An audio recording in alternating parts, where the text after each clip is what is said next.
პრეზიდენტის მიერ შეწყალებულმა ლელოს ლიდერებმა რუსთავის ნომერ მე-12 დაწესებულება ზუსტად 3 საათზე დატოვეს. მამუკა ხაზარაძე და ბადრი ჯაფარიძე ახლა თავისუფლები არიან და თავისუფლების პირველივე წუთებიც პოლიტიკური განცხადებებისთვის გამოიყენეს. თავს უდანაშაულოდ მიიჩნევენ და შეწყალების აქტს ადამიანებით ვაჭრობას უწოდებენ. ითხოვენ დანარჩენი ოპოზიციონერი ლიდერების გათავისუფლებასაც. მიუხედავად იმისა, რომ მან დღეს შეწყალებით გამოგვიშვა, გასაგებია, რომ მადლიერების გზნობა მე არ მაკლია, მაგრამ ეს არის მუხანათური, პირდაპირ ვიტყვი, ბინძური უკაცრავად ამ სიტყვაზე, საქციელი. პატივსევ ყველა ოპოზიციონერის პოზიციას, ჩვენ გადაწყვეტილება მივიღეთ კარგად გააზრების და ასე ვთქვათ, ყველა ფაქტორის აწონ-დაწონის შემდგომ. ვადაზე ადრე ციხიდან გამოსული ხაზარაძე და ჯაფარიძე კოლეგა ოპოზიციონერების თავდასხმის ობიექტები მალევე გახდნენ. რადიკალების პოზიციები კვლავ რადიკალურია. ლელოს ლიდერებს ნაწილი ქართულ ოცნებასთან გარიგებაში ადანაშაულებს, ნაწილი ღალატში. ყველა ერთად კი 4 ოქტომბრის არჩევნებში მონაწილეობაზე უარის თქმისკენ მოუწოდებენ. ნაციონალური მოძრაობისთვის კი შეწყალებას ფასი მხოლოდ მიხეილ სააკაშვილის შემთხვევაში აქვს.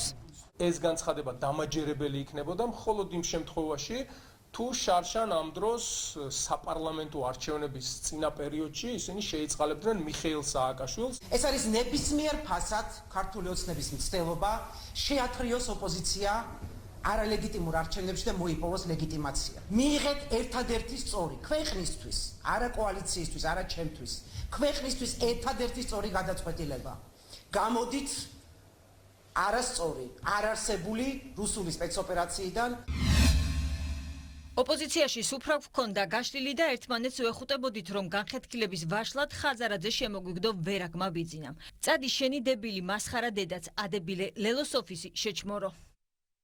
არ უღალატოთ საერთო ბრძოლას. ამ შემთხვევაში პიროვნული პოლიტიკური და ეროვნული ღირსების შენარჩუნება სწორედ ამ გადაწყვეტილებაზე გადის. ეს სიტყვები რომ მე მეხებოდე სიკვდილს ვინატრებდი და გარეთ არ გამოვიდოდი. ლელოში თუ ვინმე დარჩით ნორმალური უნდა გამორბოდეთ. მიწა უნდა გეწოდეთ ფეხქვეშ. ყაველაშვილმა ხაზარაძე და ჯაფარიძე შეიწყალა რა სირცხვილია ქუჩაში როგორ უნდა იარონ. ჩვენთვის ეს შეწყალება ნამდვილად იყო მოულოდნელი, თუმცა მისასალმებელია რა თქმა უნდა და ძალიან გვიხარია რომ ბატონი ბადრი და ბატონი მამუკა არიან გარეთ. კიდევ უფრო მისასალმებელი იქნება თუ ყველა პოლიტპატიმარი იქნება განთავისუფლებული.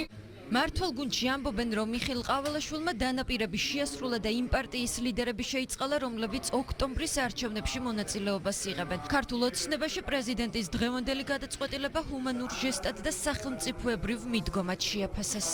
ეს გადაწყვეტილება დამოკიდებულებას აჩვენებს ზოგადად ხელისუფლების, პრეზიდენტის ქართულგაგებით ხელისუფლების ნაწილია ბუნებრივია, მიუხედავად იმისა, რომ ეს არ არის მმართველი პოლიტიკური გუნდის წევრი. ეს ჰუმანური აქტია, შეიწყალა ორი დამნაშავე.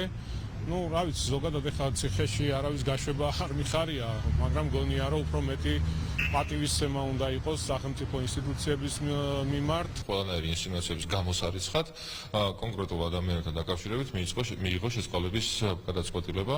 შესაბამისად ხანდაზმულ თაღლითებს შეუძლიათ ეხლა რომ თავისუფლად ჩაერთონ საარჩევნო კამპანიაში და თუ რაიმე სურვილი აქვს და შესაძლებლობა აქვს ქართულ საზოგადოებას წარუდგინონ თავიანთი ხედვები, მაგრამ რა ხედვა უნდა კონდეს ხელმომწერ აგენტს, ხელმომწერი აგენტის ერთ-ერთი ხედვა არის რომ მიღებული დავალების შესრულება შეეცადონ.